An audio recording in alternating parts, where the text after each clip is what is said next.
When you picture a millionaire, you probably imagine someone living in a mansion, driving a brand new luxury car, maybe sipping champagne on a yacht.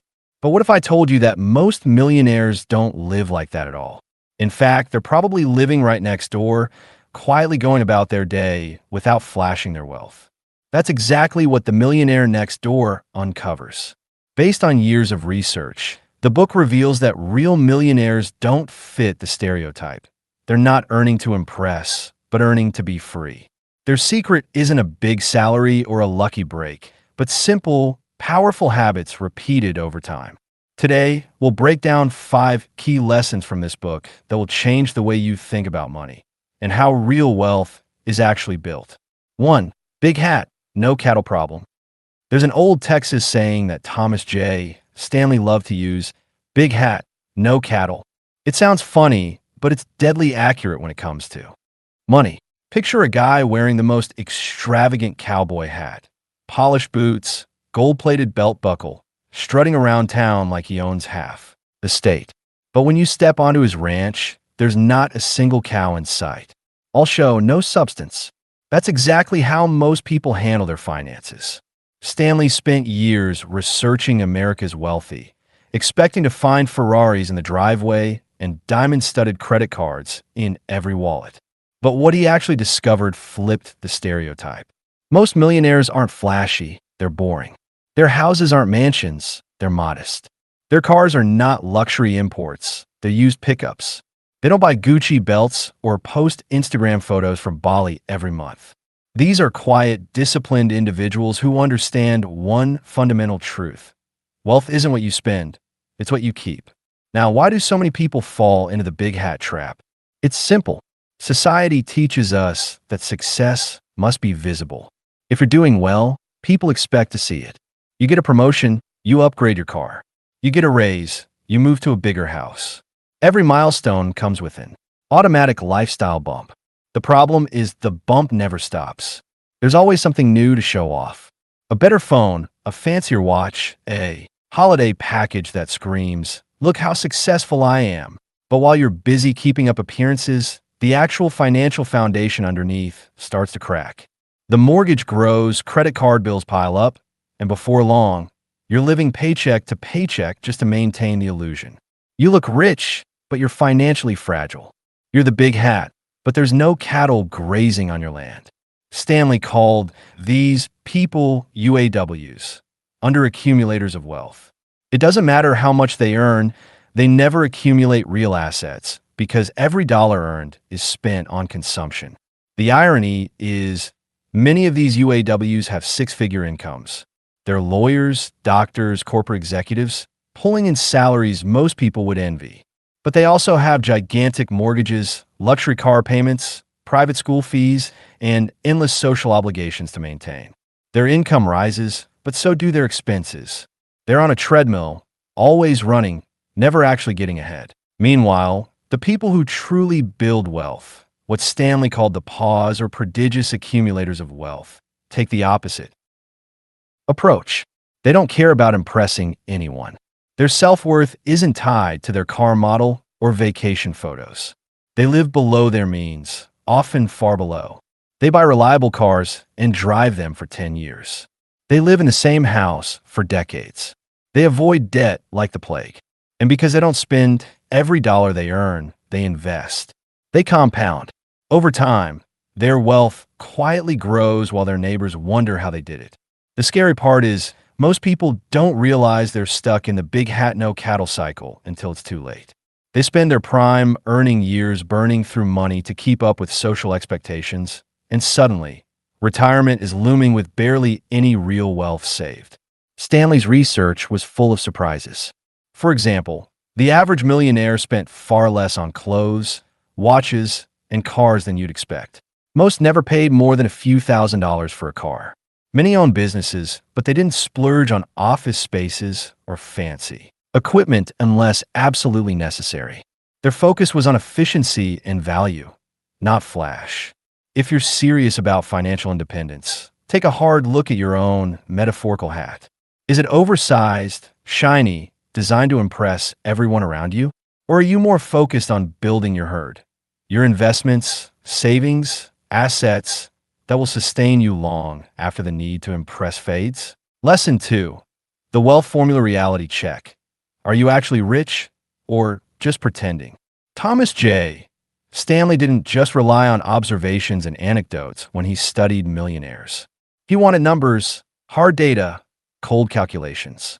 And in his quest to understand what separates the truly wealthy from the rest, he came up with a simple yet brutal formula.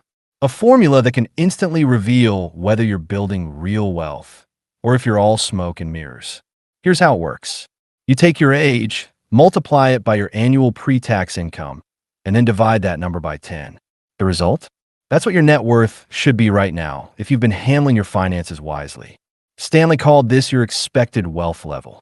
For example, if you're 30 years old, earning $80,000 per year, the math looks like this. 30 times 80,000 equals 2.4 million. Divide by 10, and you get $240,000. That's what you should have accumulated so far. Now, most people's first reaction is either to laugh nervously or break into a cold sweat, because reality rarely matches that number. Stanley found that the vast majority of high-income earners fell shockingly short of their expected wealth. And here's the kicker. It wasn't because they weren't earning enough. It was because they were spending too much. You see, society sells us a lie. The lie says the more you earn, the more you deserve to spend. You got a raise? Great. Upgrade your car. Promotion? Time to move to a fancier neighborhood. Hit a six-figure salary? Better be booking international vacations twice a year. But that's how people fall into what Stanley calls UAW status, under accumulators of wealth. They may look rich on paper, but their net worth tells a very different story. Their wealth doesn't grow. It leaks out through lifestyle inflation, impulse purchases, and a constant desire to keep up appearances. This is where the wealth formula becomes a mirror. It forces you to confront whether your financial habits align with your income or if you're burning through money trying to impress everyone around you. It's not about being cheap, it's about efficiency. Are you converting your income into long-term assets, or are you spending as fast as you earn? But here's where the formula gets even more interesting. Stanley discovered that many actual millionaires, real pause, prodigious, accumulators of wealth, weren't the highest earners in their social circles. Often, their incomes were modest, but what they excelled at was discipline. They saved consistently, invested wisely, and avoided the temptation to inflate their lifestyle every time their paycheck grew. Think about it. Two people can have the same income and age, but one is sitting on a healthy portfolio of stocks, real estate, and cash reserves, while the other is juggling car payments, credit card debt, and a closet full of designer clothes. The formula doesn't care about how good you look at dinner parties. It only reflects one thing: how well you manage your money. Now, some people argue the formula is unfair, especially when you're young and just starting out. And that's a valid point. Compounding takes time. Someone who's 25 won't have the same nest egg as a 50-year-old, even if they're following the right habits. But that's not the point. The formula isn't there to shame you. It's there to highlight how much of your financial potential you're actually capturing. If you're behind on the expected wealth curve, it's not a death sentence. It's a wake-up call. It's a signal to reevaluate how you handle your income. Are you prioritizing long-term freedom? Stanley's formula strips away all excuses. It reveals whether you're in control of your money, or if your money is controlling you. It's not about deprivation. It's about awareness. And once you see the gap between your expected wealth and your actual net worth, you can't unsee it. The real millionaires, the ones Stanley interviewed over and over again, knew this instinctively.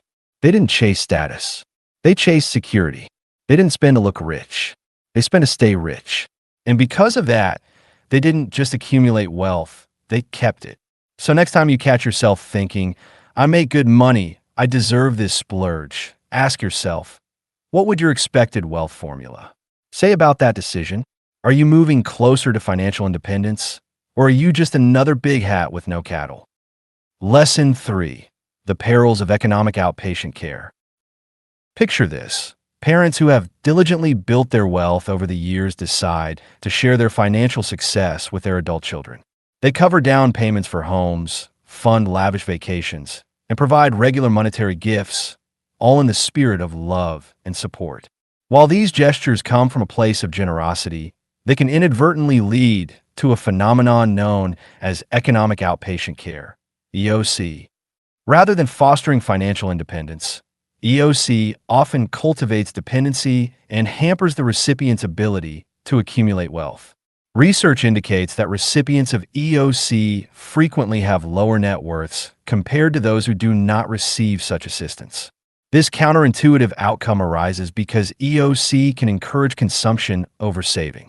Instead of investing the gifted funds to build their own wealth, recipients might spend them, thereby missing opportunities for capital appreciation. Over time, this pattern hampers the growth of their net worth, keeping them from achieving financial independence. Beyond the tangible financial implications, EOC can also have psychological effects. Recipients might experience diminished self-esteem or a sense of inadequacy, knowing they rely on others for financial stability. This dependence can strain familial relationships, especially if the support is accompanied by expectations or perceived obligations. Moreover, the anticipation of future gifts can lead to entitlement, eroding gratitude and fostering familial discord. To mitigate the adverse effects of EOC, it's crucial for both benefactors and beneficiaries to promote financial literacy and independence. Encouraging financial education equips recipients with the knowledge to manage their finances effectively, reducing reliance on external support and fostering confidence in their financial decisions. By understanding the potential pitfalls of economic outpatient care, both givers and receivers can make informed decisions that promote financial independence and long-term wealth accumulation. Lesson 4. The significance of time and money allocation. In the pursuit of financial success, how we allocate our time and money plays a pivotal role. Millionaires often distinguish themselves not just by their earnings, but by their deliberate choices in spending both their time and resources. They recognize that every moment and every dollar holds potential, and they strive to maximize the returns on both. Consider time as the ultimate non-renewable resource. While money can be earned, invested, and grown, time, once spent, is irretrievable. Millionaires understand this fundamental truth and are meticulous about how they invest their hours. They prioritize activities that offer long-term benefits over fleeting pleasures. This might mean dedicating time to personal development, networking, or strategic planning, rather than indulging in excessive leisure or unproductive tasks. Similarly, the allocation of money reflects one's values and foresight. Instead of succumbing to impulsive purchases or the allure of luxury for the sake of appearance, millionaires channel their funds into investments that yield returns. They are adept at distinguishing between assets and liabilities, ensuring that their expenditures contribute to wealth accumulation rather than depletion. This disciplined approach requires a shift in mindset, from seeking immediate gratification to valuing long-term rewards. It involves setting clear financial goals, creating budgets, and adhering to them. By doing so, individuals not only build wealth, but also cultivate a sense of control and purpose in their financial journey. Moreover, the synergy between time and money allocation cannot be overstated. Time invested in enhancing financial literacy, for instance, leads to more informed monetary decisions. Conversely, prudent financial choices free up time, reducing stress and providing the freedom to pursue passions and interests. In essence, the deliberate management of time and money is a cornerstone of financial independence. By emulating the practices of millionaires in this regard, individuals can pave their path towards sustained wealth and fulfillment. Lesson 5. Economic environment matters less than personal choices. Becoming wealthy has far less to do with external factors, like the overall economy, government policies, or market conditions, and much more to do with the personal financial choices you make every single day. Many people blame their lack of wealth on the economy. They think they need to live in a booming city, work in a high-paying industry, or be born into the right family to get rich. But the research in this book shows otherwise. The majority of millionaires are self-made and come from middle class or even lower middle class backgrounds. They didn't inherit wealth, live in elite neighborhoods, or rely on extraordinary economic conditions. Instead, they made conscious, disciplined decisions regardless of the environment they were in. These millionaires focused on things they could control. They spent less than they earned, invested consistently, avoided debt, and prioritized financial independence over showing off. Whether the stock market was up or down, whether inflation was high or low, they stuck to these core principles. Over time, these small daily choices built real, lasting wealth, completely independent of larger economic trends. The key idea here is empowerment. Instead of waiting for the perfect economic moment or blaming external circumstances, the millionaires next door took responsibility for their financial future. Their wealth was the result of habit, discipline, and intentional living, not luck or timing.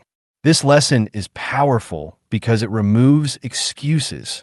It reminds us that no matter where you start or what's happening in the world, you can still control how you manage your money. Ultimately, personal choices, how you save, spend, and invest, matter far more than economic conditions when it comes to building lasting wealth.